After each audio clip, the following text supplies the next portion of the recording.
Good morning everyone. আপোনালোক সকলক study with পাৰভেজৰ অন্য এটি ক্লাছলৈ স্বাগতম জনাইছোঁ। বন্ধুসকল, আজিৰ ক্লাছত আমি 25টা ইম্পৰ্টেণ্ট MCQ লৈ আহিছোঁ। এই কুৱেশ্যনসমূহ বিশেষকৈ আমি আছাম জিকে, ইণ্ডিয়ান পলিটি এণ্ড কনষ্টিটিউশ্যন, লগতে কাৰেণ্ট এফেয়াৰৰ পৰা কিছুমান কুৱেশ্যন আনিব চেষ্টা কৰিছোঁ। এই কুৱেশ্যনসমূহে আপোনালোকৰ আগন্তুক দিনত যি লিখিত পৰীক্ষা আছে তাত যথেষ্ট সহায় কৰিব। এই 25টা কুৱেশ্যনত কোনে কিমান স্ক'ৰ কৰিছে আমাক কমেণ্ট কৰি জনাবলৈ নাপাহৰিব। তেনেহ'লে আৰম্ভ কৰোঁ আজিৰ প্ৰথমটো কুৱেশ্যন। আজিৰ প্ৰথমটো কুৱেশ্যন হ'ল, এখন ৰাজ্যৰ ৰাজ্যপালক কোনে নিয়োগ কৰে? অপশ্যন 4টাৰ ভিতৰত উত্তৰ হ'ব ৰাষ্ট্ৰপতি। ভাৰতৰ ৰাষ্ট্ৰপতিয়ে এখন ৰাজ্যৰ ৰাজ্যপালক নিয়োগ কৰে। যদি পৰীক্ষাত কুৱেশ্যন আহে ভাৰতৰ সংবিধানৰ কোনটো অনুচ্ছেদত ৰাজ্যপালৰ বিষয়ে বৰ্ণনা কৰা হৈছে, উত্তৰ হ'ব আৰ্টিকেল 153ত এখন ৰাজ্যৰ ৰাজ্যপালৰ বিষয়ে বৰ্ণনা কৰা হৈছে। যদি পাৰ্ট সোধে পাৰ্ট 6ৰ আৰ্টিকেল 153ত এখন ৰাজ্যৰ ৰাজ্যপালৰ বিষয়ে বৰ্ণনা কৰা হৈছে। নেক্সট কুৱেশ্যন নম্বৰ 2, ভৌগোলিক স্থান অনুসৰি অসমৰ স্থান ভাৰতৰ ৰাজ্যসমূহৰ ভিতৰত কিমান সংখ্যক হয়?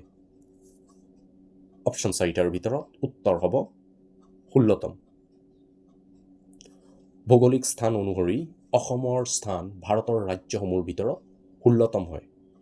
পৰীক্ষাত আৰু এটা কুৱেশ্যন আহে, জনসংখ্যাৰ ফালৰ পৰা অসমৰ স্থান ভাৰতৰ ৰাজ্যসমূহৰ ভিতৰত কিমান সংখ্যক হয়?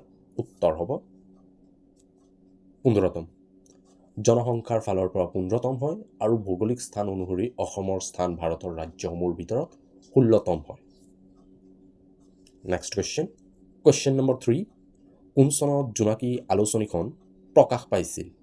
যিহেতু আমি সকলোৱে জানো জোনাকী আলোচনীখন 1889 চনত প্ৰকাশ পাইছিল। যদি এক্সামত ডেটটো কুৱেশ্যন আহি যায়, ডেটটো সুধি দিয়ে কোন ডেটত জোনাকী আলোচনীখন প্ৰকাশ পাইছিল, তাত আমি বহুতে এই কুৱেশ্যন কৰিব নোৱাৰিম। হয় কুৱেশ্যনটো কৰিম যদিও কুৱেশ্যনটো আমি ভুল কৰি আহিম। তাৰ বাবে আমি ডেটটো জানিব লাগিব। উত্তৰ হ'ব 1889 চনৰ 9 ফেব্ৰুৱাৰী জোনাকী আলোচনীখন প্ৰকাশ পাইছিল। পৰীক্ষাত যদি কুৱেশ্যন আহে জোনাকী আলোচনীৰ প্ৰথম সম্পাদক কোন আছিল? উত্তৰ হ'ব চন্দ্ৰকুমাৰ আগৰৱালা জোনাকীৰ প্ৰথম সম্পাদক আছিল। পৰীক্ষাত আৰু এটা কুৱেশ্যন আহিব পাৰে, জোনাকী আলোচনীখন প্ৰথম ক'ৰ পৰা প্ৰকাশ পাইছিল? উত্তৰ হ'ব কলিকতাৰ পৰা জোনাকী আলোচনীখন প্ৰথম প্ৰকাশ পাইছিল। এডিশ্যনেল দুটা ইনফৰমেশ্যন পাইছোঁ। এই দুটা ইনফৰমেশ্যন তোমালোকৰ পৰীক্ষাৰ বাবে খুবেই জৰুৰী হয়। প্ৰথমতে ক'ৰ পৰা প্ৰকাশ পাইছিল? কলিকতাৰ পৰা প্ৰকাশ পাইছিল জোনাকী আলোচনীখন। দ্বিতীয়টো হ'ব জোনাকী আলোচনীৰ সম্পাদক কোন আছিল? চন্দ্ৰকুমাৰ আগৰৱালাদেৱ জোনাকী আলোচনীৰ সম্পাদক আছিল। নেক্সট কুৱেশ্যন নম্বৰ 4, কোনে নৰকাসুৰক বধ কৰিছিল? অপশ্যন 4টাৰ ভিতৰত উত্তৰ হ'ব শ্ৰীকৃষ্ণই নৰকাসুৰক বধ কৰিছিল। নৰকাসুৰ কোন বংশৰ প্ৰতিষ্ঠা কৰিছিল? নৰকাসুৰে ভৌম বংশৰ প্ৰতিষ্ঠা কৰিছিল। প্ৰাগৈতিহাসিক যুগত অসমত শাসন কৰা দ্বিতীয়টো বংশ আছিল ভৌম বংশ। প্ৰথমটো আছিল দানৱ বংশ, দ্বিতীয়টো আছিল ভৌম বংশ আৰু একেবাৰে শেষৰ বংশটো আছিল অসুৰ বংশ। আৰু এই ভৌম বংশৰ প্ৰতিষ্ঠা কৰিছিল নৰকাসুৰে। বন্ধুসকল, যদি ক্লাছটো চাই ভাল পোৱা ক্লাছটো লাইক কৰিবলৈ নাপাহৰিবা। যিহেতু এটা ক্লাছ প্ৰস্তুত কৰিবৰ বাবে আমি বহু কষ্ট কৰিবলগীয়া হয়, তাৰ বাবে এটা সৰু ৰিকুৱেষ্ট আছে, ক্লাছটো লাইক কৰিবলৈ নাপাহৰিবা। ইয়াৰ উপৰিও যদি ক্লাছটো চাই ভাল পোৱা নিজৰ বন্ধু বান্ধৱীসকলৰ মাজত শ্বেয়াৰ কৰি দিবা। নেক্সট কুৱেশ্যন নম্বৰ 5, ভাৰতৰ ৰাষ্ট্ৰপতিৰ বিৰুদ্ধে দাখিল কৰা অভিযোগনামা তলৰ কোন পদ্ধতিৰ হয়? অপশ্যন 4টাৰ ভিতৰত উত্তৰ হ'ব অৰ্ধন্যায়িক পদ্ধতিৰে ভাৰতৰ ৰাষ্ট্ৰপতিৰ বিৰুদ্ধে অভিযোগনামা দাখিল কৰা হয়। নেক্সট কুৱেশ্যন নম্বৰ 6, কোন চনত ডিগবৈ তেল শোধনাগাৰৰ প্ৰতিষ্ঠা কৰা হৈছিল? ইম্পৰ্টেণ্ট কুৱেশ্যন হয়। পুৰণি কুৱেশ্যন পেপাৰৰ পৰা এই কুৱেশ্যনটো লোৱা হৈছে। আছাম পুলিচ ABUBৰ আহি থকা এইটো এটা কুৱেশ্যন হয়। উত্তৰ হ'ব 1901 চনত ডিগবৈ তেল শোধনাগাৰৰ প্ৰতিষ্ঠা কৰা হৈছিল। অসমত মুঠ 4খন তেল শোধনাগাৰ আছে। যিখিনি পইণ্ট কৈ যাম এই পইণ্টখিনি মনত ৰাখিব চেষ্টা কৰিবা। এটা কুৱেশ্যনৰ পৰা আমি 3টা ইয়া 4টা কুৱেশ্যনৰ আনচাৰ জানিব পাৰিম। প্ৰথমটো পইণ্ট হ'ল বৰ্তমান অসমত কিমানখন তেল শোধনাগাৰ আছে? বৰ্তমান অসমত 4খন তেল শোধনাগাৰ আছে। ডিগবৈ তেল শোধনাগাৰ, নুমলীগড় তেল শোধনাগাৰ, নুনমাটি তেল শোধনাগাৰ আৰু বঙাইগাঁও তেল শোধনাগাৰ। এই 4খন তেল শোধনাগাৰৰ ভিতৰত আটাইতকৈ পুৰণি তেল শোধনাগাৰ কোনখন হয়? পৰীক্ষাত এক্সামত এইটো কুৱেশ্যন আহিছে। উত্তৰ হ'ব ডিগবৈ তেল শোধনাগাৰ। এই 4খন তেল শোধনাগাৰৰ ভিতৰত আটাইতকৈ পুৰণি তেল শোধনাগাৰ হয়। দ্বিতীয়টো কুৱেশ্যন হ'ব পাৰে, এই 4খন তেল শোধনাগাৰৰ ভিতৰত আটাইতকৈ নতুন তেল শোধনাগাৰ কোনখন হয়? উত্তৰ হ'ব নুমলীগড় তেল শোধনাগাৰ। এই 4খন তেল শোধনাগাৰৰ ভিতৰত আটাইতকৈ নতুন তেল শোধনাগাৰ হয়। নুমলীগড় তেল শোধনাগাৰক অসম চুক্তিৰ তেল শোধনাগাৰ বুলিও কোৱা হয়। পৰীক্ষাত যদি কুৱেশ্যন আহে অসমৰ এই 4খন তেল শোধনাগাৰৰ ভিতৰত আটাইতকৈ ডাঙৰ তেল শোধনাগাৰখন কোনখন হয়? উত্তৰ হ'ব নুমলীগড় তেল শোধনাগাৰ আটাইতকৈ ডাঙৰ তেল শোধনাগাৰ হয়। যিখিনি পইণ্ট কৈ গৈছোঁ এই পইণ্টখিনি মনত ৰাখিবা। যদি এক্সামত ইয়াৰ পৰা কুৱেশ্যন আহে এই কুৱেশ্যনখিনি কৰিব পাৰিবা। নুমলীগড় তেল শোধনাগাৰখন ক'ত আছে? গোলাঘাট জিলাত আছে। পুনৰ এবাৰ ৰিপিট কৰি গৈছোঁ, অসমত 4খন তেল শোধনাগাৰ আছে। ডিগবৈ তেল শোধনাগাৰ, নুমলীগড় তেল শোধনাগাৰ, নুনমাটি তেল শোধনাগাৰ, বঙাইগাঁও তেল শোধনাগাৰ। আটাইতকৈ পুৰণি ডিগবৈ তেল শোধনাগাৰ, আটাইতকৈ নতুন তেল শোধনাগাৰ বুলি ক'লে নুমলীগড় তেল শোধনাগাৰ। নুমলীগড় তেল শোধনাগাৰক অসম চুক্তিৰ তেল শোধনাগাৰ বুলি কোৱা হয়। Next question, question number 7। প্ৰথম অসমীয়া চনেট কবিতাটোৰ ৰচয়িতা কোন আছিল? অপশ্যন 4টাৰ ভিতৰত উত্তৰ হ'ব হেমচন্দ্ৰ গোস্বামী আছিল প্ৰথম অসমীয়া চনেট কবিতাটোৰ ৰচয়িতা আৰু তেওঁ আছিল জোনাকী যুগৰ এজন ঘাই কবি। যদি পৰীক্ষাত কুৱেশ্যন আহে প্ৰথম অসমীয়া চনেট কবিতা পুথিখনৰ নাম কি হয়? উত্তৰ হ'ব মালচ। মালচৰ ৰচনা কোনে কৰিছিল? হিতেশ্বৰ বৰুৱাই মালচৰ ৰচনা কৰিছিল। Question number 8। লোকপিয়ল 2011 চনৰ মতে অসমৰ মহিলা সাক্ষৰতাৰ হাৰ কিমান শতাংশ আছিল? অপশ্যন 4টাৰ ভিতৰত উত্তৰ হ'ব 66.27%। 2011 চনৰ লোকপিয়লৰ মতে অসমৰ মহিলা সাক্ষৰতাৰ হাৰ 66.27% আছিল।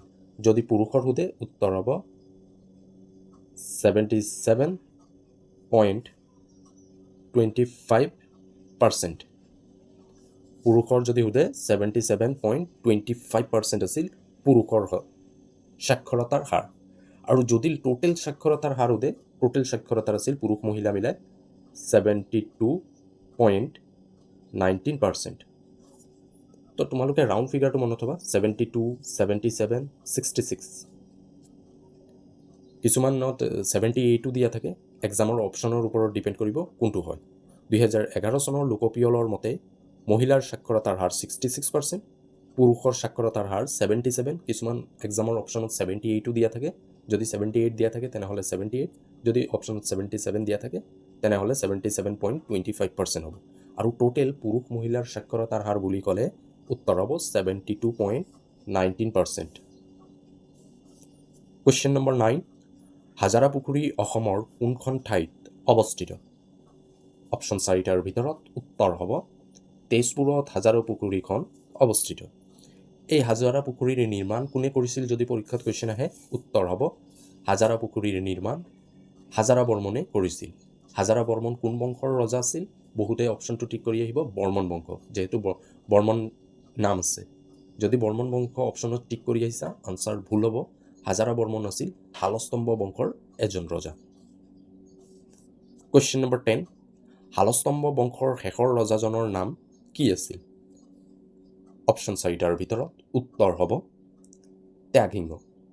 ত্যাগসিংহ আছিল শালস্তম্ভ বংশৰ শেষৰ ৰজা। শালস্তম্ভ বংশৰ প্ৰতিষ্ঠা কোনে কৰিছিল? শালস্তম্ভই শালস্তম্ভ বংশৰ প্ৰতিষ্ঠা কৰিছিল। প্ৰাচীন অসমত শাসন কৰা দ্বিতীয়টো বংশ আছিল শালস্তম্ভ বংশ। প্ৰথম বংশটো আছিল বৰ্মন বংশ। শালস্তম্ভ বংশৰ ৰাজধানী আছিল হাৰুপেশ্বৰ বা সদাপেশ্বৰ। শালস্তম্ভ বংশৰ শেষৰজন ৰজা আছিল ত্যাগসিংহ। Question number 11। কোন চনত অসম চৰকাৰে প্ৰথম অৰুণোদয় আঁচনিৰ আৰম্ভণি কৰিছিল? অসমৰ এখন জনপ্ৰিয় আঁচনি, বহু চৰ্চিত আছিল এই আঁচনি, আৰু এই আঁচনিয়ে মহিলাসকলৰ ক্ষেত্ৰত গুৰুত্বপূৰ্ণ ভূমিকা পালন কৰিছে আৰু এখন জনপ্ৰিয় আঁচনি।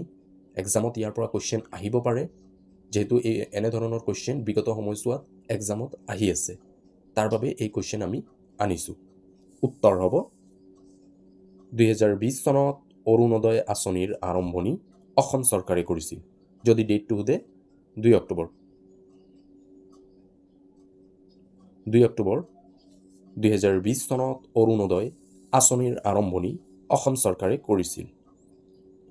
অৰুণোদয় আঁচনিৰ মূল উদ্দেশ্য আছিল দৰিদ্ৰ সীমাৰেখাৰ তলত থকা মহিলাসকলক আৰ্থিক সাহায্য প্ৰদান কৰাটোৱে অৰুণোদয় আঁচনিৰ মূল উদ্দেশ্য আছিল। আঁচনি ৰিলেটেড দুটা কুৱেশ্যন চোৱা। কোন চনত আঁচনিখন প্ৰকাশ পাইছিল, আঁচনিখনৰ উদ্দেশ্য কি আছিল, এই দুটা কুৱেশ্যন চালে হৈ যাব আৰু একো চাব নালাগে। অৰুণোদয় আঁচনিৰ আৰম্ভণিত 850 টকা মহিলাসকলক মাহেকীয়া আৰ্থিক অনুদান দিয়া হৈছিল। পৰৱৰ্তী সময়ত ইয়াক বৃদ্ধি কৰি 1250 কৰা হৈছিল। পৰীক্ষাত কুৱেশ্যন আহিব পাৰে অৰুণোদয় 2.0 কোন চনত আৰম্ভণি কৰা হৈছিল। যিহেতু 2.0, 3.0 এনেধৰণৰ অৰুণোদয় আলোচনী বিগত সময়ছোৱাত অসম চৰকাৰে প্ৰকাশ কৰিছে। তো এক্সামত আহিব পাৰে অৰুণোদয় 2.0 কোন চনত প্ৰকাশ পাইছিল। উত্তৰ হ'ব 2003 চনত 2023 চনত অসম চৰকাৰে অৰুণোদয় 2.0 আঁচনিৰ প্ৰকাশ কৰিছিল। যদি কুৱেশ্যন আহে অৰুণোদয় 3.0 কোন চনত অসম চৰকাৰে প্ৰকাশ কৰিছিল। উত্তৰ হ'ব 2024 চনত অসম চৰকাৰে অৰুণোদয় 3.0 প্ৰকাশ কৰিছিল। পুনৰ এবাৰ ৰিপিট কৰি গৈছোঁ, অৰুণোদয় 2.0 2023 চনত, অৰুণোদয় 3.0 2024 চনত। Next question number 12। প্ৰথম অসমীয়া ঐতিহাসিক উপন্যাসখনৰ নাম কি হয়। অপশ্যন 4টাৰ ভিতৰত উত্তৰ হ'ব ভানুমতী। ভানুমতী আছিল প্ৰথম অসমীয়া ঐতিহাসিক উপন্যাস। আৰু এই উপন্যাসখনৰ ৰচনা কোনে কৰিছিল। এই উপন্যাসখনৰ ৰচনা কৰিছিল পদ্মনাথ গোহাঁই বৰুৱা। মিৰি জীয়ৰী আন এখন জনপ্ৰিয় উপন্যাস। এই উপন্যাসখনৰ ৰচনা কোনে কৰিছিল। উত্তৰ হ'ব ৰজনীকান্ত বৰদলৈয়ে মিৰি জীয়ৰী উপন্যাসখনৰ ৰচনা কৰিছিল। Question number 13। ৰংঘেৰ উৎসৱ তলৰ কোন জনগোষ্ঠীয়ে উদযাপন কৰে। অপশ্যন 4টাৰ ভিতৰত উত্তৰ হ'ব কাৰ্বি জনগোষ্ঠীয়ে ৰংঘেৰ উৎসৱ উদযাপন কৰে। কাৰ্বি জনগোষ্ঠীৰ আন জনপ্ৰিয় উৎসৱখিনিও আমি চাব লাগিব। কাৰ্বি জনগোষ্ঠীৰ আন দুটা জনপ্ৰিয় উৎসৱ হ'ল দুশাল পূজা আৰু দুমাহী আলোন। এই দুখন উৎসৱ বহু জনপ্ৰিয় হয় আৰু প্ৰতিবাৰ অসমৰ প্ৰতিযোগিতামূলক পৰীক্ষাত ইয়াৰ পৰা কুৱেশ্যন আহিছে। তাৰ বাবে এই দুখন উৎসৱৰো নাম তোমালোকে মনত ৰাখিব চেষ্টা কৰিবা। দুশাল পূজা আৰু দুমাহী আলোন উৎসৱ কাৰ্বি জনগোষ্ঠীয়ে উদযাপন কৰে। কাৰ্বি জনগোষ্ঠীয়ে ৰংঘেৰ উৎসৱ উদযাপন কৰে। Question number 14।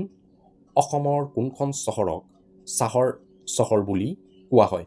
এইটো কুৱেশ্যনটো অলপ চেঞ্জ কৰি দিবা, ইয়াত অসমৰ ঠাইত ভাৰত কৰি দিবা। ভাৰতৰ কোনখন চহৰক চাহৰ চহৰ বুলি কোৱা হয়। উত্তৰ হ'ব ডিব্ৰুগড়ক টি চিটি বুলি কোৱা হয়। ডিব্ৰুগড়ক টি চিটি বুলি কোৱা হয়। আৰু এটা কুৱেশ্যন এক্সামত ইয়াৰ পৰা আহে ভাৰতৰ কোনখন ৰাজ্যক টি কেপিটেল বুলি কোৱা হয়। ভাৰতৰ কোনখন স্থানক টি কেপিটেল বুলি কোৱা হয়। উত্তৰ হ'ব যোৰহাটক টি কেপিটেল বুলি কোৱা হয়। টি কেপিটেল বুলি ক'লে যোৰহাট, টি চিটি বুলি ক'লে ডিব্ৰুগড়। পুনৰ ৰিপিট কৰি গৈছোঁ, টি চিটি বুলি ক'লে ডিব্ৰুগড় আৰু টি কেপিটেল বুলি ক'লে Jorhat. Next question number 15। Pal বংশৰ কোনজন ৰজাই শ্ৰী দুৰ্জয়াত ৰাজধানী স্থাপন কৰিছিল। অপশ্যন 4টাৰ ভিতৰত উত্তৰ হ'ব ৰত্নপালে পাল বংশৰ ৰাজধানী শ্ৰী দুৰ্জয়াত প্ৰতিষ্ঠা কৰিছিল। এতিয়া আমি জানিব লাগিব পাল বংশৰ প্ৰতিষ্ঠা কোনে কৰিছিল। অপশ্যন 4 পাল বংশৰ প্ৰতিষ্ঠা কৰিছিল ব্ৰহ্মপালে। পাল বংশৰ প্ৰতিষ্ঠা ব্ৰহ্মপালে কৰিছিল আৰু পাল বংশৰ শেষজন ৰজা আছিল জয়পাল। পাল বংশৰ ৰাজধানী আছিল শ্ৰী দুৰ্জয়া আৰু শ্ৰী দুৰ্জয়াত ৰাজধানী কোনে স্থাপন কৰিছিল। ৰত্নপালে। এই পইণ্টখিনি মনত ৰাখিবা, খুবেই ইম্পৰ্টেণ্ট হয়। Question number 16। অসমত লোকসভাৰ আসনৰ সংখ্যা কিমান হয়। এই কুৱেশ্যনটো পুৰণি প্ৰশ্নকাকতসমূহৰ পৰা লোৱা হৈছে। অপশ্যন 4টাৰ ভিতৰত উত্তৰ হ'ব 14খন। অসমত লোকসভাৰ আসনৰ সংখ্যা হ'ল 14খন। যদি পৰীক্ষাত কুৱেশ্যন আহে অসমত ৰাজ্যসভাৰ আসনৰ সংখ্যা কিমান হয়? উত্তৰ হ'ব ৰাজ্যসভাৰ আসনৰ সংখ্যা 7খন হয় আৰু অসম বিধানসভাৰ আসনৰ সংখ্যা 126খন হয়। 126খন অসম বিধানসভাৰ আসনৰ সংখ্যা হয়। মনত ৰাখিবা, এক্সামত এইবোৰ কুৱেশ্যন আহিছে। কুৱেশ্যন নম্বৰ 17, ভাৰতত ব্ৰহ্মপুত্ৰ নদীৰ দৈৰ্ঘ্য কিমান কিলোমিটাৰ হয়? অপশ্যন 4টাৰ ভিতৰত উত্তৰ হ'ব 916 কিলোমিটাৰ ভাৰতত ব্ৰহ্মপুত্ৰ নদীৰ দৈৰ্ঘ্য হয়। পৰীক্ষাত কুৱেশ্যন আহিব পাৰে ব্ৰহ্মপুত্ৰ নদীৰ উৎপত্তি ক'ৰ পৰা হৈছে? উত্তৰ হ'ব হিমালয়ৰ মানস সৰবৰাহৰ পৰা এই নদীৰ উৎপত্তি হৈছে। এই নদীৰ উৎপত্তিৰ লগত দুখন গ্লেছিয়াৰ জড়িত আৰু এই দুখন গ্লেছিয়াৰৰ নাম আমি মনত ৰাখিব লাগিব, ছেমা-য়ুংডুং গ্লেছিয়াৰ আৰু আংশিক গ্লেছিয়াৰ। ছেমা-য়ুংডুং গ্লেছিয়াৰ আৰু আংশিক গ্লেছিয়াৰৰ পৰা ব্ৰহ্মপুত্ৰ নদীৰ উৎপত্তি হৈছে। এক্সামত এই দুখন গ্লেছিয়াৰ দিয়া নাথাকে অপশ্যনত, এখন দিয়া থাকিব, হয়তো ছেমা-য়ুংডুং দিয়া থাকিব নাইবা আংশিক গ্লেছিয়াৰ। এই নদী তিব্বত হৈ অৰুণাচল হৈ অসম আৰু পৰৱৰ্তী সময়ত এই নদী বাংলাদেশত প্ৰবাহিত হয়। ভাৰতত অৰুণাচল হৈ এই নদীৰ এণ্টাৰ হয়। অৰুণাচলত ব্ৰহ্মপুত্ৰ নদীক দিহাং নামেৰে জনা যায়। অসমত ব্ৰহ্মপুত্ৰ আৰু বাংলাদেশত যমুনা নামেৰে জনা যায়। নেক্সট কুৱেশ্যন, কুৱেশ্যন নম্বৰ 18, অসমত ব্ৰহ্মপুত্ৰ নদীৰ দৈৰ্ঘ্য কিমান কিলোমিটাৰ হয়? অপশ্যন 4টাৰ ভিতৰত উত্তৰ হ'ব 640 কিলোমিটাৰ অসমত ব্ৰহ্মপুত্ৰ নদীৰ মুঠ দৈৰ্ঘ্য। এইটো কুৱেশ্যন এটা কনফিউজ লগা কুৱেশ্যন হয়। কিছুমান বুকত আমি 720 কিলোমিটাৰ পাইছোঁ, কিছুমান বুকত আমি 640 কিলোমিটাৰ পাইছোঁ। যিহেতু এক্সামৰ অপশ্যনৰ ওপৰত ডিপেণ্ড কৰিব 640 নহ'লে 720। যদি 720 দিয়া থাকে তেনেহ'লে 720 আৰু 640 দিয়া থাকিলে 640। যিহেতু সেৱাৰ বুকসমূহ বহু পুৰণি তথ্য দিয়া আছে আৰু এক্সামত সেৱাৰ বুকৰ ওপৰতে ডিপেণ্ড কৰা হয়। যিহেতু এইখিনি ৰিলেটেড কোনো আপডেট হোৱা নাই, তাৰ বাবে এই দুটা অপশ্যনে তোমালোকে চাই যাবা। যদি অপশ্যন দুটাই দিয়া থাকে তেনেহ'লে আৰু একো কৰিব নাই, সেইটো তোমালোকে জানা। কুৱেশ্যন নম্বৰ 19, চনবিল হ্ৰদ অসমৰ কোনখন জিলাত অৱস্থিত? অপশ্যন 4টাৰ ভিতৰত উত্তৰ হ'ব শ্ৰীভূমি জিলাত। শ্ৰীভূমিৰ পুৰণি নাম কি আছিল? শ্ৰীভূমিৰ পুৰণি নাম আছিল Karimganj. Next question, question number 20, কোন চনত নৰনাৰায়ণ সিংহাসন আৰোহণ কৰিছিল? অপশ্যন 4টাৰ ভিতৰত উত্তৰ হ'ব 1540 চনত নৰনাৰায়ণ সিংহাসন আৰোহণ কৰিছিল।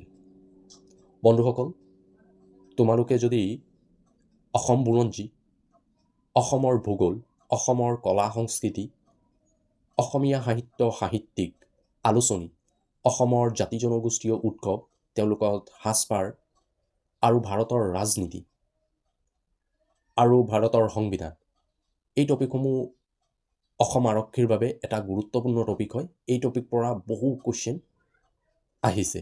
যদি এই টপিকসমূহ তোমালোকে ভালকৈ চাব বিচাৰা তেনেহ'লে আমাৰ প্লেলিষ্টত এই সকলো টপিকসমূহ আমি কভাৰ কৰি থৈছোঁ।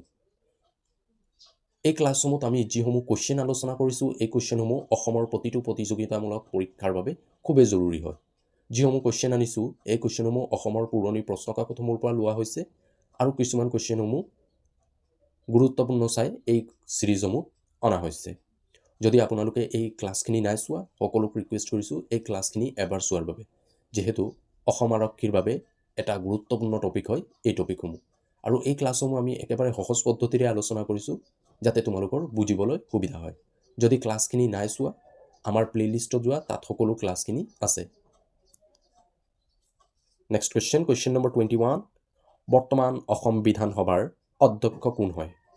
উত্তৰ হ'ব বিশ্বজিৎ দৈমাৰী অসম বিধানসভাৰ বৰ্তমানৰ অধ্যক্ষ হয়। অসম বিধানসভাৰ প্ৰথম অধ্যক্ষ কোন আছিল?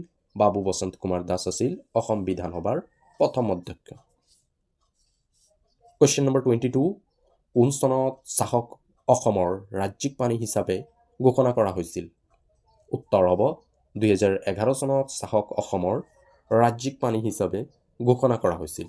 যদি ডেটটো সোধে উত্তৰ হ'ব 23 নৱেম্বৰ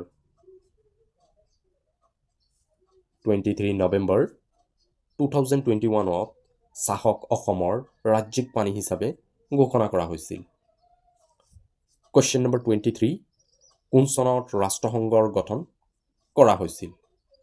অপশ্যন 4টাৰ ভিতৰত উত্তৰ হ'ব 1945 চনত ৰাষ্ট্ৰসংঘৰ গঠন কৰা হৈছিল। যদি ডেটটো সোধে উত্তৰ হ'ব 24 অক্টোবৰ। 24 অক্টোবৰ 1945 চনত ৰাষ্ট্ৰসংঘৰ গঠন কৰা হৈছিল, যাৰ কাৰণে 24 অক্টোবৰটোক UN ডে চেলিব্ৰেশ্যন কৰা হয়। ৰাষ্ট্ৰসংঘৰ দিৱস 24 অক্টোবৰ উদযাপন কৰা হয়।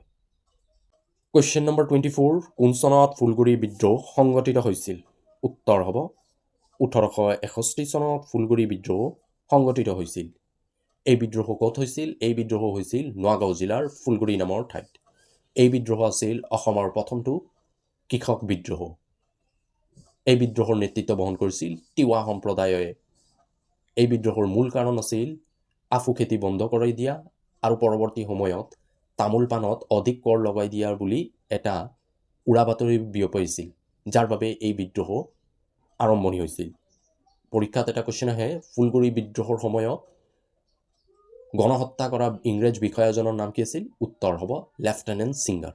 এই কুৱেশ্যনৰ পৰা 3টা কুৱেশ্যন মনত ৰাখিবা, 3টাৰ পৰা এটা কুৱেশ্যন এক্সামত আহিব। প্ৰথমতে আহিব পাৰে কোন চনত ফুলগুৰি বিদ্ৰোহ হৈছিল? 1861 চনত। ফুলগুৰি বিদ্ৰোহ আছিল অসমৰ প্ৰথমটো কৃষক বিদ্ৰোহ আৰু এই বিদ্ৰোহৰ নেতৃত্ব দিছিল তিৱা জনজাতি। দ্বিতীয়টো কুৱেশ্যন হ'ব পাৰে ফুলগুৰি বিদ্ৰোহৰ সময়ত গণহত্যা কৰা ইংৰাজ বিষয়াজনৰ নাম কি আছিল? উত্তৰ হ'ব লেফটেনেণ্ট ছিংগাৰ। পইণ্টখিনি মনত ৰাখিবা, ইম্পৰ্টেণ্ট হয়। আজিৰ শেষৰটো কুৱেশ্যন হ'ল সুন্দৰীদিয়া সত্ৰৰ প্ৰতিষ্ঠা কোনে কৰিছিল? উত্তৰ হ'ব মাধৱদেৱে সুন্দৰীদিয়া সত্ৰৰ প্ৰতিষ্ঠা কৰিছিল। মাধৱদেৱে আন এখন সত্ৰৰ প্ৰতিষ্ঠা কৰিছিল আৰু সেইখন আছিল বৰপেটা সত্ৰ। বৰপেটা সত্ৰ আৰু সুন্দৰীদিয়া সত্ৰৰ প্ৰতিষ্ঠা মাধৱদেৱে কৰিছিল। শংকৰদেৱে কোনখন সত্ৰৰ প্ৰতিষ্ঠা কৰিছিল? শংকৰদেৱে বটদ্ৰৱা সত্ৰৰ প্ৰতিষ্ঠা কৰিছিল। জয়ধ্বজ সিংহ, আহোম স্বৰ্গদেউ জয়ধ্বজ সিংহই এখন সত্ৰৰ প্ৰতিষ্ঠা কৰিছিল আৰু এইখন সত্ৰৰ নাম আছিল আউনীআটী সত্ৰ। আউনীআটী সত্ৰৰ প্ৰতিষ্ঠা আহোম স্বৰ্গদেউ জয়ধ্বজ সিংহই কৰিছিল। তো বন্ধুসকল, আজিৰ ক্লাছত আমি 25টা ইম্পৰ্টেণ্ট MCQ আলোচনা কৰিছোঁ আৰু এই MCQখিনি খুবেই জৰুৰী হয় আপোনালোকৰ আগন্তুক দিনত যি পৰীক্ষা হ'বলগীয়া আছে। এই 25টা ইম্পৰ্টেণ্ট MCQত কোনে কিমান স্ক'ৰ কৰিছে আমাক কমেণ্ট কৰি জনাবলৈ নাপাহৰিব। আৰু ক্লাছটো কৰি কেনেকৈ লাগিল আমাক কমেণ্ট কৰি জনাবলৈ নাপাহৰিব। যদি ক্লাছটো চাই ভাল পোৱা নিজৰ বন্ধু বান্ধৱীসকলৰ মাজত শ্বেয়াৰ কৰি দিবা। যদি প্ৰথমবাৰ আমাৰ চেনেলত কোনোবাই ভিজিট কৰিছে সকলোক ৰিকুৱেষ্ট কৰিছোঁ চেনেলটোক ছাবস্ক্ৰাইব কৰি থোৱাৰ বাবে। ছাবস্ক্ৰাইব কৰা ফাৰ্ষ্টত। পুনৰ লগ পাম আমি আমাৰ অন্য এটি ক্লাছলৈ। আজিলৈ ইমানেই। Thank U.